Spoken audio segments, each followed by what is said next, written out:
the Elephant Cook. Many stories were told about him. The elephant Lolly was well known for his enormous stomach and for his choosiness.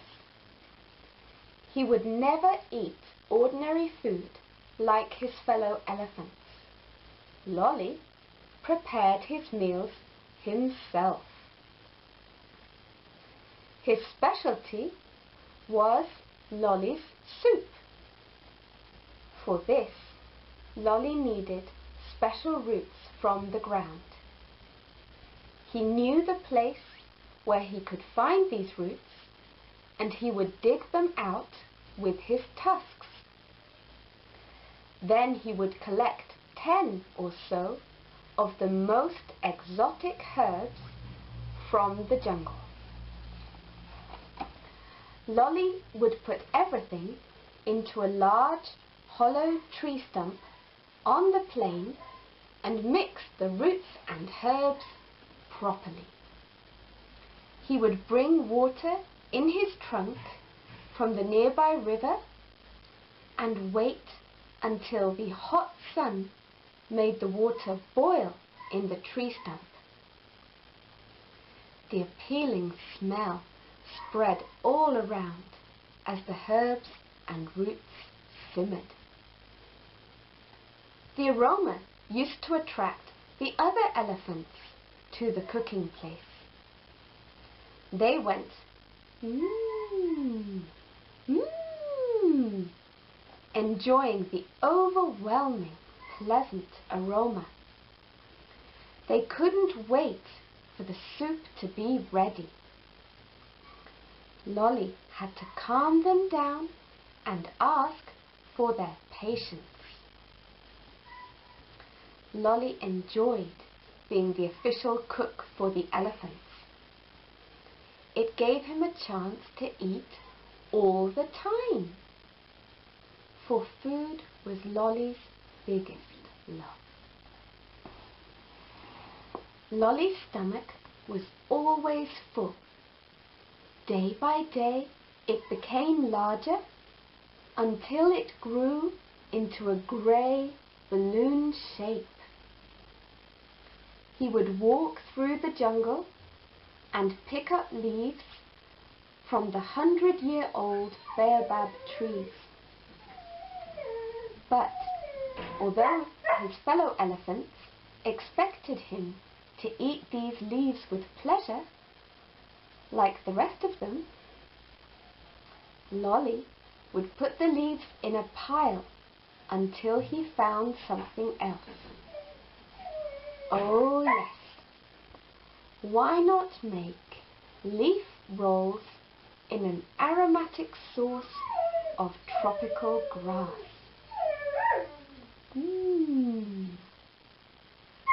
The other elephants begged Lolly to make this dish for all of them. So he did. One dish for a friend, one for himself, one for another friend, and again one for himself. Lolly's stomach became so large that some elephants were afraid for him. If you don't stop eating so much, you will soon have to walk on 2 legs like people, just to keep your stomach above the ground, said a good friend. But Lolly just mumbled something about taking care of his stomach. Still, he continued as before. Lolly was so busy searching for food and preparing soups and rolls that he didn't even notice the prettiest elephantess in the kingdom. Nella had already grown into a lovely looking elephantess that summer, and her charms were sung by many friends of Lolly. Nella had big ears that she constantly used to fan herself. She had an elegant stomach, not too big, but still not too little. Just perfectly chubby. The kind of thing elephants adore. And her legs. Slim at the ankle, strong in the thigh, she walked slowly and casually as though nothing ever bothered her. Her round, ebony eyes were crowned with huge eyelashes. When she looked at her male friends, their hearts would crack like biscuits between the teeth. Nella was really proud of her great looks. Still, she was annoyed that of all the elephants in the kingdom, there was one who never noticed her prettiness. Lolly. For him, she was just one more mouth to feed. One day, Nella decided to attract Lolly's attention. She came for an extra portion of soup and praised Lolly for his wonderful cooking. He replied with a short "thanks" and simply stretched his trunk with a dish towards her without even looking up. Lolly was too busy feeding all the other elephants still waiting in a long queue. Nella went away silently. She examined her reflection in the river. Why, she looked so nice to everybody, but not to that balloony Lolly. The next morning, when Lolly went for a jungle walk to find exotic herbs for his soup, Nella suddenly ran towards him and said, out of the blue, "Lolly the balloon!" She giggled. He was quite surprised. What's wrong with that lady? He thought. He thought about his stomach, and, indeed, it did look like a balloon. Lolly remembered when he and his friends, for the first and only time, saw balloons in the sky.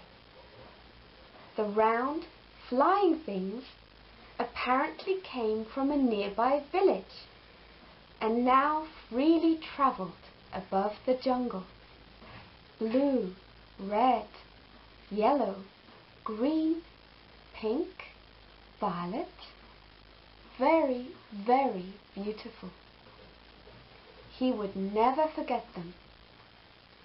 All the elephants stopped to watch that colourful bouquet of slow, airy travellers up in the sky.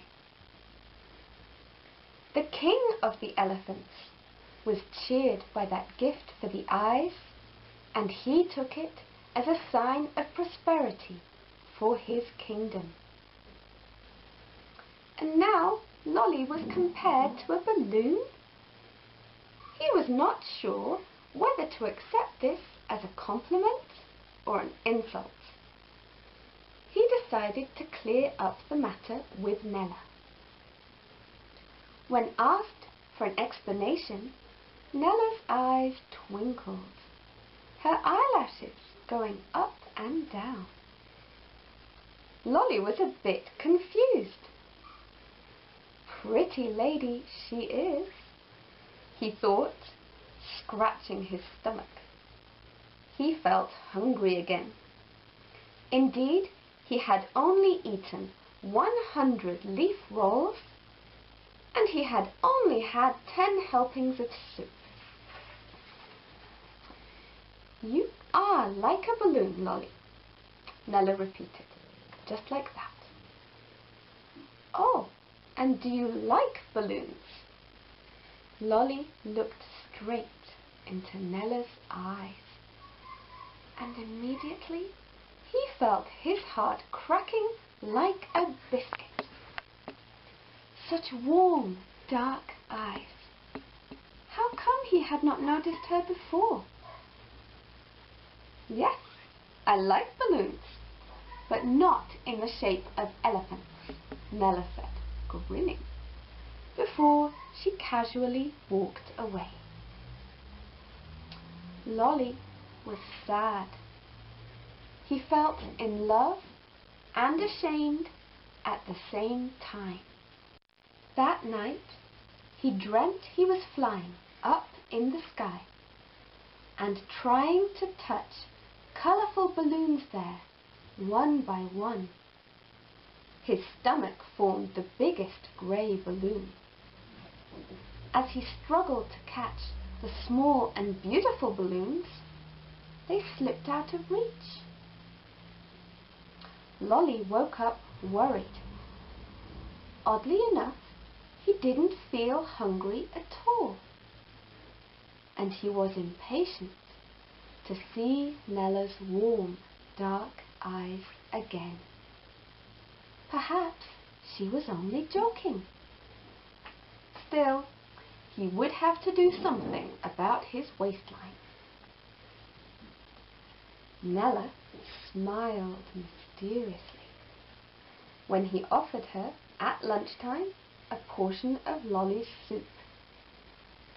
He didn't say anything, afraid that she might reply with something hurtful again. Lolly soon lost his interest in food, and the elephant started to complain about his cooking. At the same time, Lolly's wobbly stomach became smaller. "If you don't like my dishes any more, choose another cook," he announced. He sulkily put down his waving tail and went for a lonely walk into the jungle. All the elephants, except Nella, ran after him to hug him with their trunks and convince him that they couldn't find a better cook than him. "This lady obviously doesn't think so," said Lolly, looking at Nella, who was standing apart from the others. "Perhaps she would like to take over the cooking." "Why not?" said Nella defiantly. The cakes she made from sugarcane were actually very popular in the elephant kingdom. With her good taste, she could manage other meals as well, she thought. Nella was excited, thinking of how much fun she would have serving food every day to the elephants who adored her. The elephants clapped their ears approvingly, and Nella was chosen as the new cook. She did really well. But one thing was always missing from her menu: Lolly's soup, the favourite dish in the whole kingdom. She would have made it if she had known which herbs and roots Lolly used, but she never dared to ask him. The king of the elephants longed for Lolly's soup. So, one day, as he praised Nella for her wonderful cooking, he also suggested that she take the recipe for soup from Lolly and start preparing that too.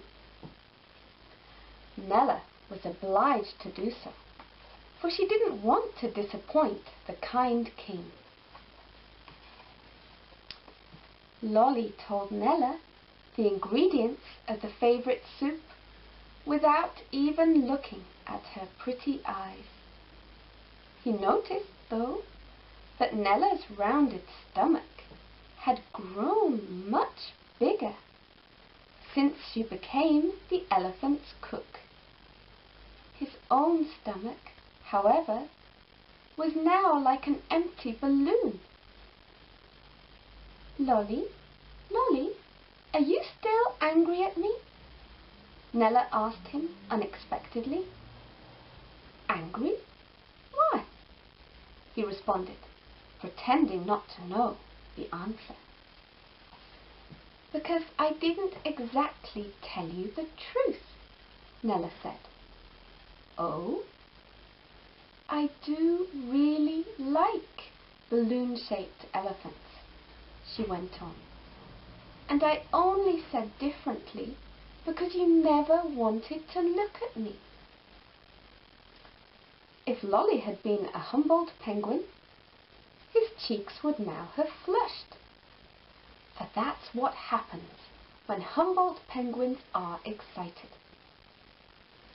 But Lolly only looked down at the ground, restraining himself from a quick reaction. Is Nella still playing with me? Or has she just told me that she likes me? Lolly repeated those questions in his thoughts.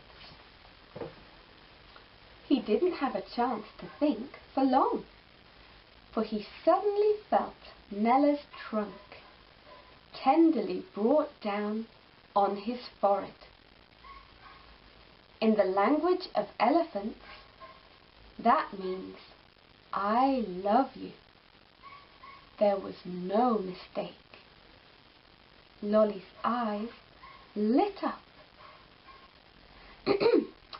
Let's go to the river, he said, after he had cleared his throat. In the elephant kingdom, going to the river together means that a couple is in love. Nella and Lolly walked down to the river, carefree and folding their trunks together. They stayed for hours, playing in the shoals and sprinkling one another with water. After that, Lolly promised Nella he would join her in cooking. The kingdom was delighted to have the two best cooks in love and preparing dishes together. It is no surprise that most elephants at that time developed stomachs that were shaped like big grey balloons.